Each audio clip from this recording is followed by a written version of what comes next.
Welcome back to another show. And this show is the third in a series of 4. I'm here again with Mike James, and we've been talking about building more powerful community. And in essence, bringing SEL practices, provable, tangible SEL practices that increase student success into schools and why that matters. We dance around that a lot, but we don't really always think about the results and how to do that. So the great thing about Mike James is he brings us the whole picture and talks about the whole picture, not just about the mindful minute in the morning and how it makes you feel better and, breath work and yoga and meditation and what are the differences and how do you start and is it unattainable? But instead, he talks to us about the science behind it and how science is proving these things. Now, you might be asking yourself, if you haven't listened to the first 2, who Mike James is.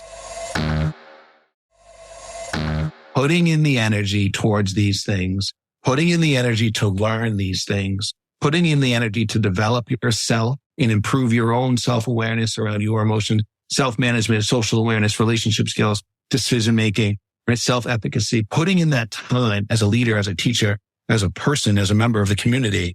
That's what will drive these communities to be more powerful.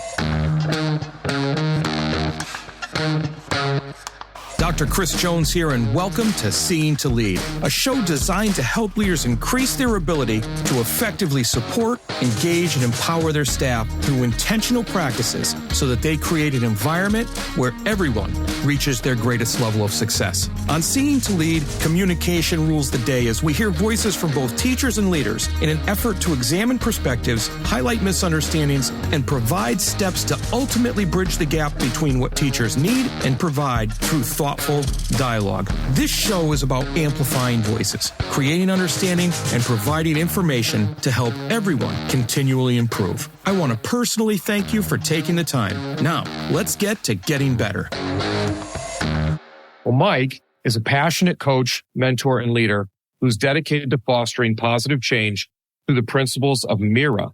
That's mindset, intention, and right action.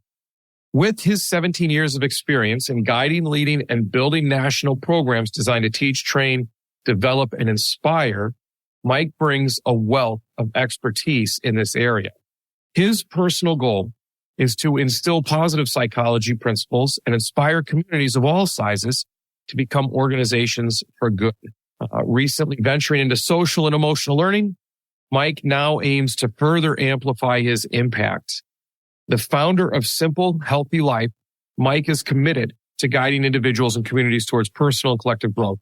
He inspires introspection, fosters growth, and creates environments where personal and organizational transformation thrives. Now, I mentioned this in the very first episode, and then I'm going to stop talking because Mike's sitting here patiently waiting to talk and drop some serious information on us. But I've also personally worked with Mike for quite a few years. And just to give you an idea, Mike has worked with every member of Team Jones, and I've entrusted my 2 boys to work with him. And so I guess what I'm trying to say is Mike's got my complete trust. What he's talking about is real. As a matter of fact, he's the real deal. So Mike, welcome to episode 3 of the podcast, I should say. Thank you.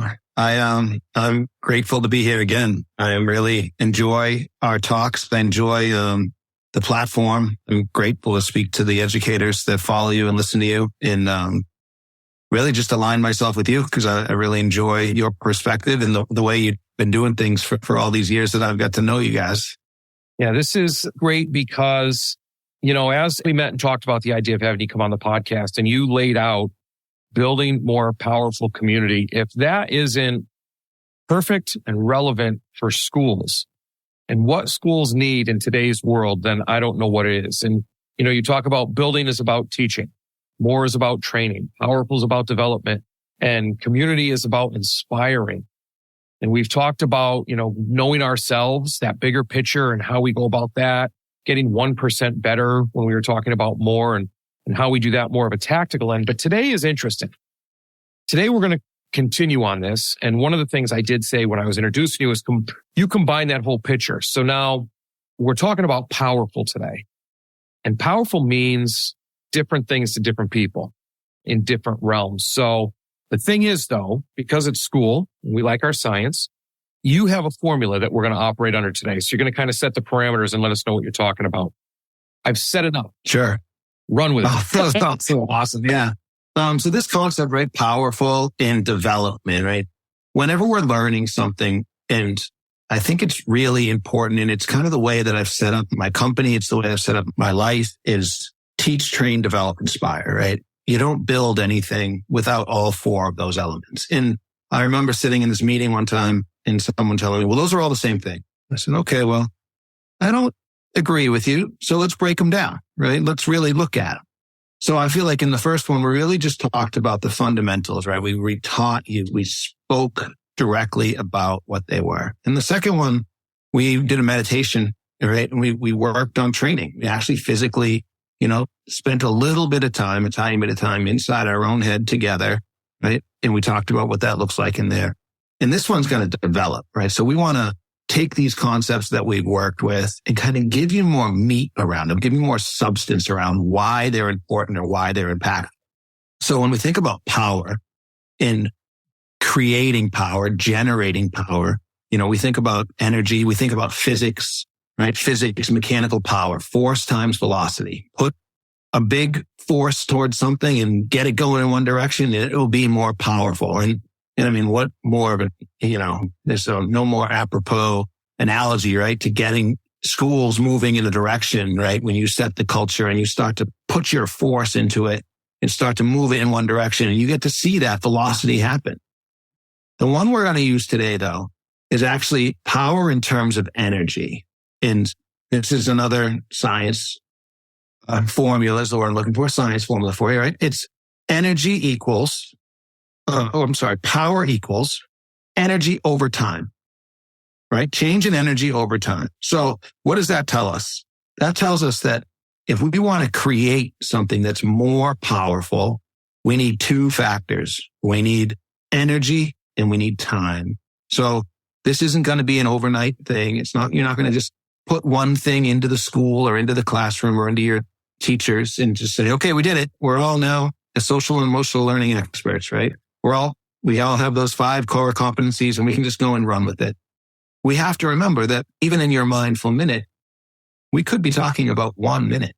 Right? We could be talking about one total minute. And what we want to be talking about is how the culmination or how the addition of 1 minute can impact a classroom, or the addition of 2 minutes can impact a classroom. Or a better way, in the way that I think we want to talk about it today, is the addition of maybe 3, 4, 5 different questions can impact the classroom. Because I think that's where, when we start to be proactive about this stuff and really looking to develop a curriculum around it, we want to be looking at the questions we ask. We want to be looking at the answers we get. And we want to be really helping the students understand that power at its truest sense is control, right?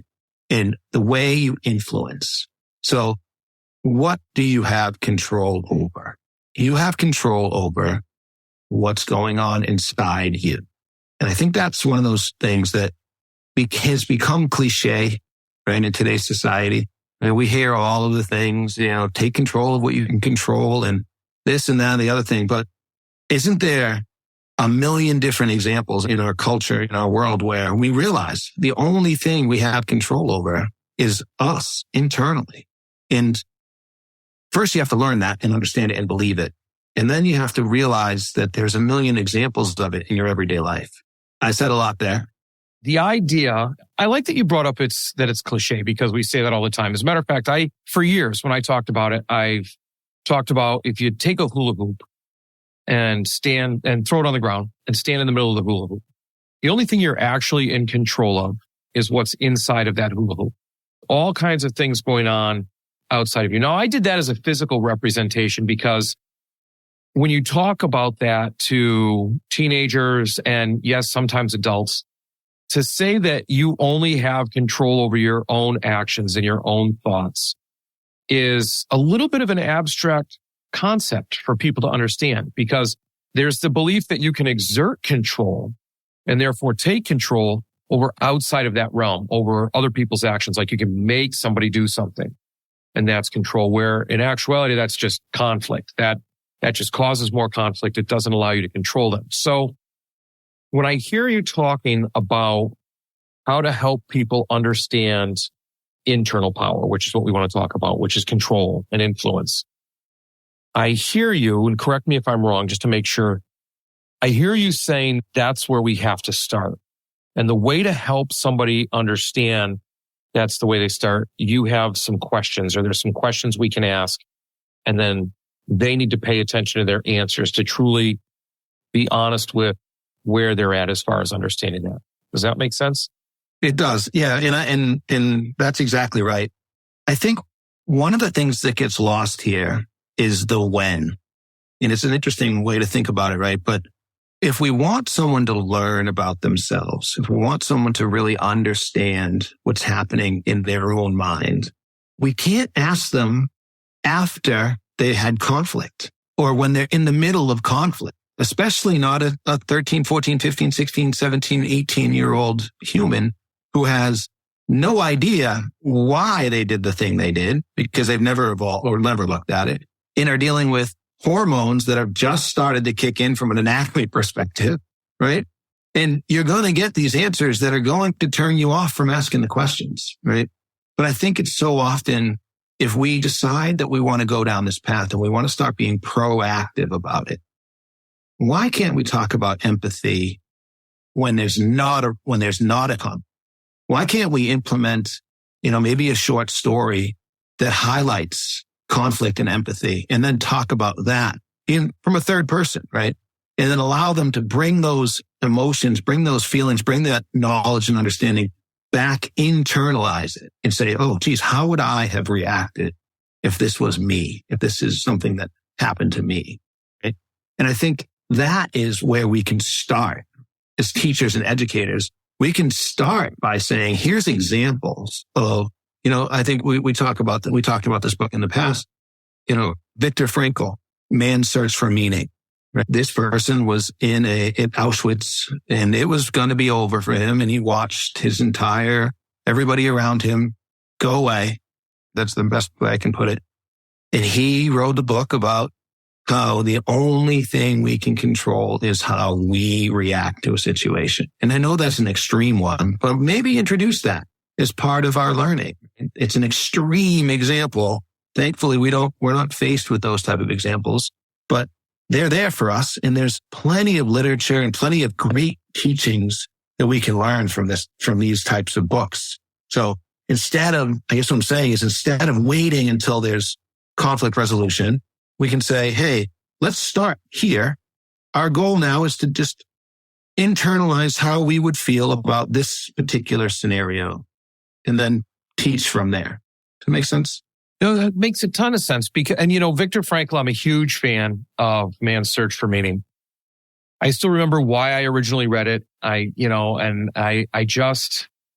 think it's such an important narrative about the idea of control and influence. And I don't think, okay, so it's an extreme example, but I don't think that should make it a negative example or something that people can't start with, because that really brings it home. And I think in a more valuable way, just my opinion, than a smaller issue or something smaller to struggle with. Because when you're teaching something like this, I believe that for students to internalize it, and again, when I say students, I mean adults, I mean anybody, for a person to internalize it, they can't be able to say, or given the opportunity to say, yeah, but that's only when that happens. My issues are so much larger. Because when you have your teenagers, they're dealing with the hormonal piece and all kinds of anatomy and just mental development. When you're dealing with adults, you're dealing with set in their ways, habits, personalities. So both are very difficult to adjust. And if we're to learning's about analyzing. If you're going to learn something, you have to analyze what went before you. Otherwise, you learn nothing if you don't study what's gone before you. So I think it's really important to do that. And the when piece, proactive all day long. And, people listening to this show, if ideas aren't coming to your head right now, because we have advisory periods, we have things like that where we're looking for discussion. We have class meetings and so forth. But, like circles, you have circle time. Why do you need to wait and utilize, we have peer mentoring, but that's after something's happened. You have student discipline boards after something's happened. Why wait? Why not use some of our proactive things about like circle time, class meetings, and so forth to handle it early, using examples like Viktor Frankl? Yeah, I agree. I think it's proactive, and it's tough to be proactive. Like, we live in an environment where we have competing priorities, and it's just the way it is. But when we have competing priorities, we tend to be very reactive because of competing priorities. You don't really need to enhance that anymore, right? But if there was something you could do that would improve all of the competing priorities, then you would start there and you would proactively go after that. And the good news for us and for me and for you and for the people listening is this isn't guesswork anymore, right? It was guesswork before when we were in the 1990s and our parents growing up, and right, it was a thought or a feeling like, hey, I think something about this is right. I don't know what it is. But thankfully, we have very smart people across the country that have done countless studies on this stuff and really saying that if you do these things, if you implement social and emotional learning into your curriculum, well, there's benefits across all different aspects of our competing priorities. And I'll give you a couple just because I like to kind of nerd out on this stuff. Well, hey, that's fitting because so you're telling me this, and in schools, everybody listening again is going to go, hey, yeah, in schools, you have your people that are on board with this and want to run with it. And then you have your next tier down. That's, well, yeah, I can see where this is good, but I've got stuff to do. And then you've got your other tier that is, well, we've got to get to curriculum and we've got to teach things that are tangible and kids have to succeed and we have to have high scores. And then you have the other group that is like, well, you can't force me to emote and I'm not really that. So there's the gamut. But so you're saying that if this is done, then that you will actually get those increased academic scores. Absolutely. Supporting your teachers and students seems to be a struggle. They just don't seem to be engaged. You wish they would take more responsibility for their learning and culture of the building, but they just don't seem to be empowered enough to do it. So, my question is, have you checked out the book Seeing to Lead yet? It's all about creating a true educational experience where learning, growth, leadership, and community take center stage. Full of strategies and resources, Seeing to Lead is about attaining that goal by employing a model that supports, engages, and empowers all individuals to become leaders themselves. Pick up a copy today at seeingtolead.com. That's SEEINGTOLEAD.com. Remember, you don't become a leader and then decide you need to support and recognize others more than yourself. It is the moment you realize it's about supporting and recognizing others that you become a leader. Seeingtolead.com. I'll give you an example. Is the Collaborative for Academic, Social, and Emotional Learning, right? CASEL. I'm sure you've heard of it, but I'm not sure all your listeners have had. Yeah. Right? They've done extensive research on this stuff. And I love the name, right? They probably researched the name too, if I'm being totally transparent, right? Really helping people understand these two things go together. And before I talk about this, I will tell you, and I might have used the example in an earlier podcast, but something that stuck with me tremendously, right? I say it all the time, like IQ plus EQ equals success, right? That's not just one or the other. Those two things. Where does this come from? Where does it pop its head up? Well, Forbes magazine, for one, right, talks about emotional equivalent being people that make the most money, are in the biggest leadership positions. So, well, that aside, but CASEL has found that by implementing a social and emotional learning program, you'll gain 11 percentage points in academic achievement. And believe it or not, actually a little less, only 10% in reduction in behavioral problems. So it benefits academics more in the short term and benefits behavioral things in the long term. But So that's one. That's one you can take a look. You can type it into Google, Cassell, and you'll find it in no time whatsoever. And everybody, and I don't want to jump on you or anything, but something that really stands out to me about that is, first of all, I would have, you know what they say about assuming, but I'm going to go ahead and assume anyways, that everybody's heard of the Castle Wheel. It's the underpinning of any social emotional learning program that's in public schools. So you're really hitting where you know what you're talking about, and the idea that it not only feels good, right? Because it feels good when you do these social emotional competencies, but it's the academic piece. So now there's that hard evidence piece, because everybody likes to feel good. And we say, hey, yeah, it increases or it decreases poor behavior, increases good behavior and good decisions. And everybody feels good about that. But to hear that it doesn't do that as good as it increases academic performance. Right. So that I just wanted to highlight that, because if people really rewind and listen to that again, that's kind of like a mic drop. That forget the feel good. If you're not into the feeling good thing, which some people aren't, what about the academic piece that is outstripping the feel good piece? Right. And that's enough. That's just competing priorities in a tide raising all boats, right? That's what it is. And I think we should never get lost in that. We should never allow ourselves to just say, well, I need to worry about one aspect of education, because that's not teach, train, develop, inspire. That's one aspect. Right? We want to do all those things, because the people that we're doing this with and doing this for, and you bring it back to our community, this is our community. And we live, work, and play in these places. And we want to make rounded, great people. And I think, the state of Massachusetts puts out their goals every year about what they want to do. And it's rounded, well-rounded, great people, start to finish, right? And so when you think about Cassell and think about that type of stuff, there's just so many examples. And I was kind of got lost in a few of them recently, because I had a feeling that we were going to talk about how to bring this stuff and how to tactically add this to schools.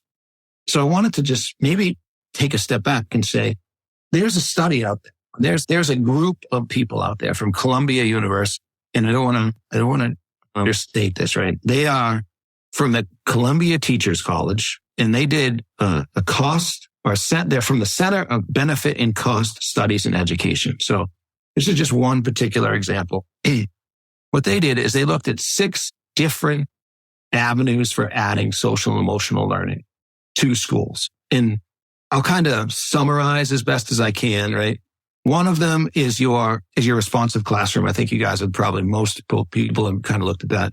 And I know that it's geared towards elementary. But remember, one of the important parts about this whole conversation is really I want to impact the people that don't think that this is something that should have been done when they were younger.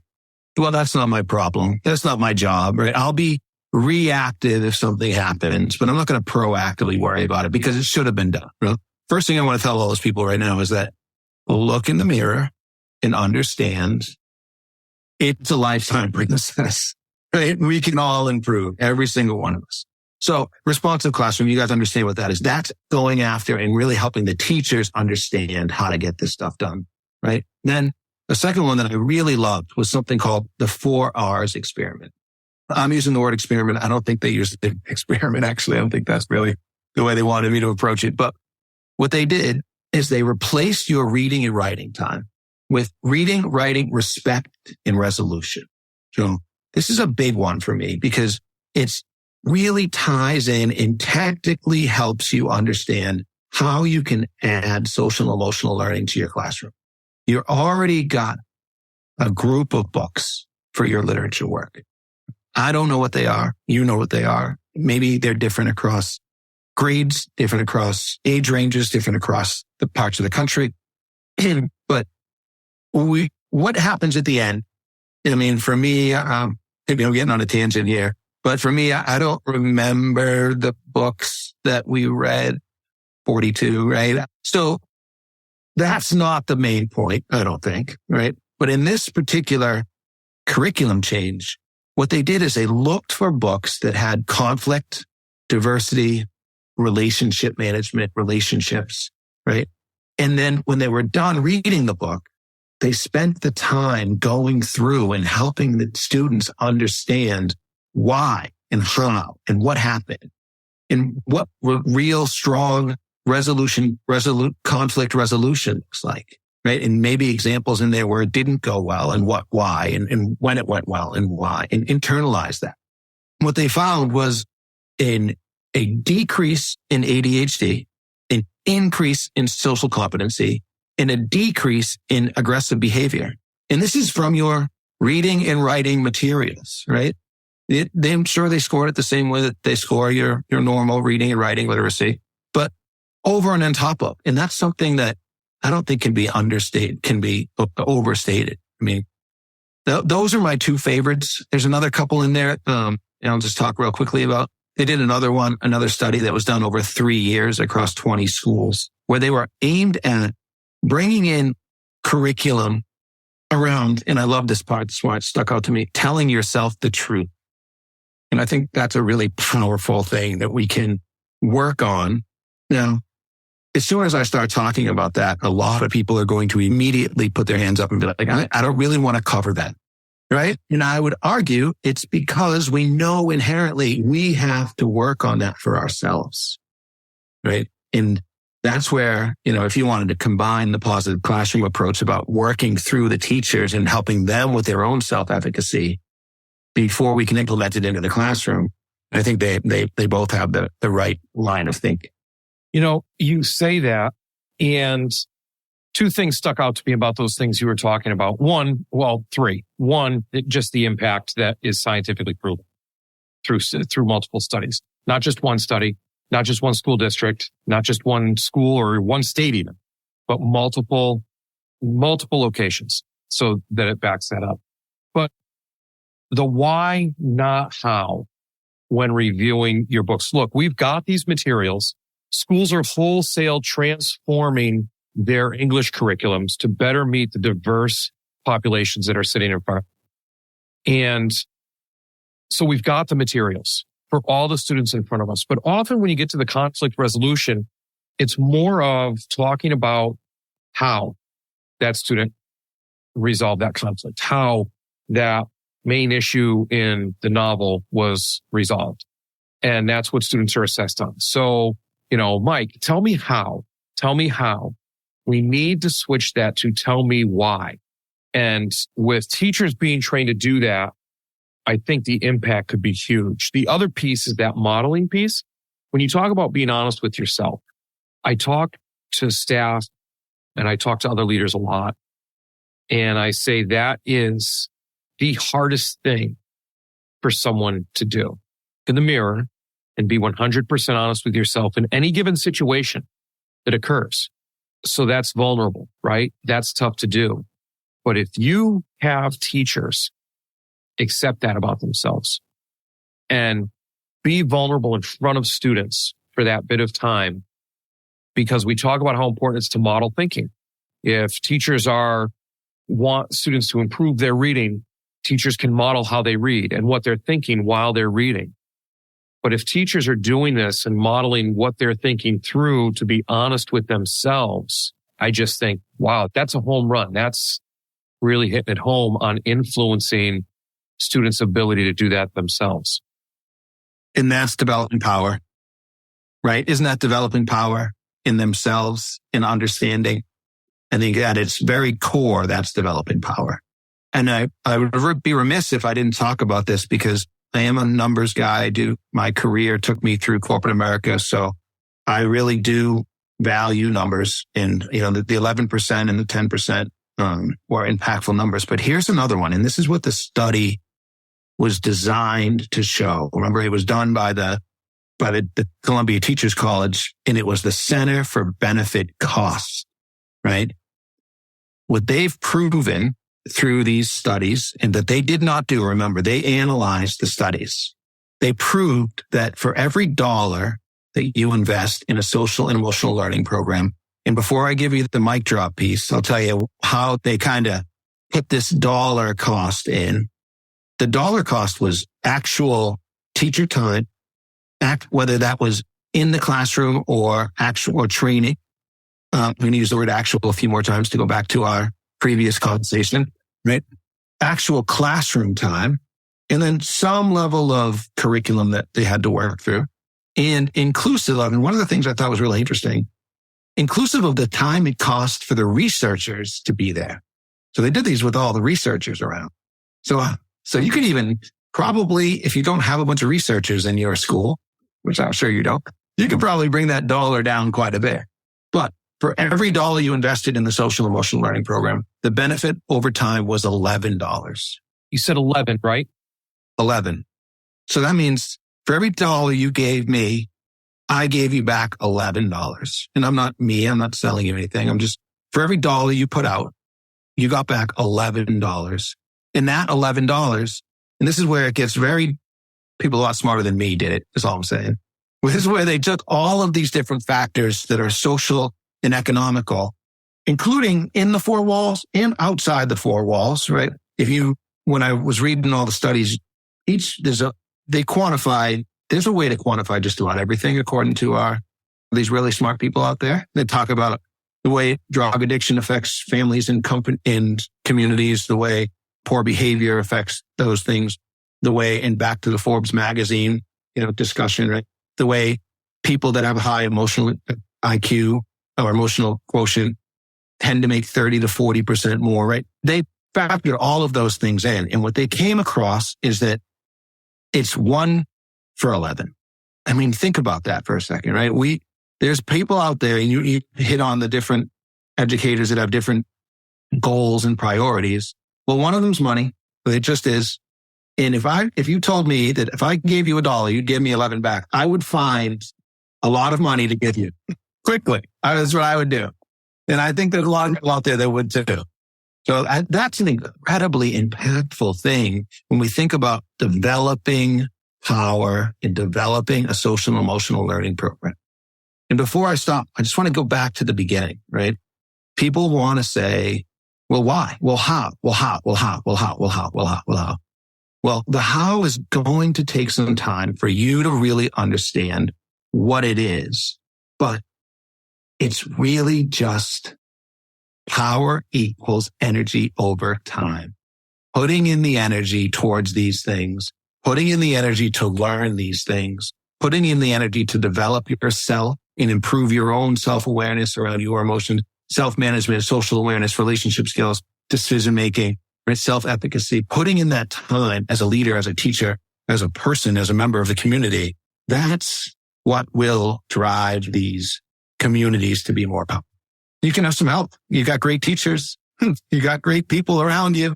Right? Use them. Right? There's a million ways to learn. You guys have talked about them more than anybody. So I'll stop there. Yeah, I could listen to you talk longer. No, you said so much, and you said so much about the idea of power.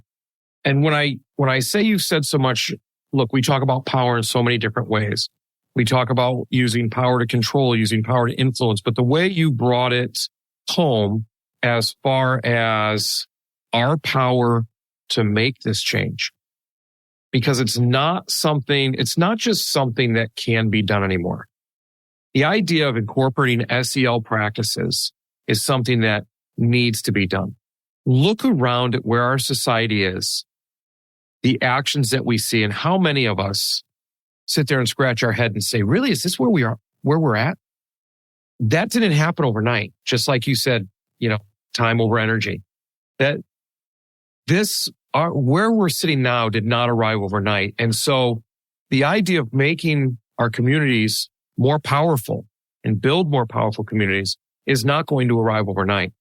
And it starts with those smaller pieces, those 1% steps, getting better 1% each time. And not just the patience, because it takes more than patience. We can't make a step, sit back, wait for good to happen, or wait for it to turn into 2%. We have to purposefully, proactively take these steps by implementing these skills and strategies for our students today. I couldn't agree more. And, the only thing I want to add to that is something that we forget all the time. As educators, we say it all the time. Be afraid to ask for help, right? I mean, really, like what we're talking about is stuff that is or was, and this is where one of the biggest burdens around this change comes. It was taboo.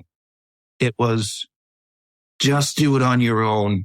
It was just go and be a member of a team and you'll figure it out. You'll see other people being teammates, right? Or you'll have a coach or you'll have someone who'll teach you. Well, not really, right? You can emulate those people and you can pick up the things that you like about them and you can kind of add them to your world. But why not ask for help? Why not? It's not taboo anymore. There's tactical science, evidence-based things that you can now look at and say, all right, if I do these 5 times in a row, I can look at an outcome and see what that looks like. And that just wasn't available to our generation before, but it's available to us. And what we're talking about at its core is making it more available to the next generation. And I think that's something that is super, I'm going to use my own word here, that's super powerful, right? That's what we're really trying to do here. We're trying to make this stuff more available. One, by taking it internally, like we do with everything, internalizing it and living by example. And 2, by actively and proactively working to make it more available for our students. You know what, Mike? I'm going to leave it there because when you're talking about proactively making it better for our students, that's the start of that community piece that we're going to talk about in the next section of this. So the next episode of this is the 3rd episode. Look, people, if you just listen to this one, go back, listen to the first 2 where you'll really start to get into the flow of this and then definitely tune in for the next one. But we've got another episode of this where we're going to talk about communities. And then the more I talk to you, Mike, the more I think we are going to sit and, have that 5th episode and just kind of wrap it up and talk a little bit about it. Well, listen, I'm excited. I look forward to the next one. Well, that's a wrap, but not the end. Next step, be sure to take action on something you heard here today. Hey, thanks for listening to the Seeing to Lead podcast. If you would like to connect for any reason, email me at drchrissj@gmail.com or catch me on Twitter at drcsjones. If you've gotten any value from the Seeing to Lead podcast today, you can help me and other leaders create a world-class environment through a teacher-centric approach by subscribing to the show, leaving an honest rating and review, and sharing this episode on social media with your most valuable takeaway. Also, one last thing. Have you had a chance to pick up my latest 5-star rated book yet? Grab your copy of Seeing to Lead anywhere you buy books or at seeingtolead.com. That's seeingtolead.com, where you can learn more and continue to improve. Now go have a successful week.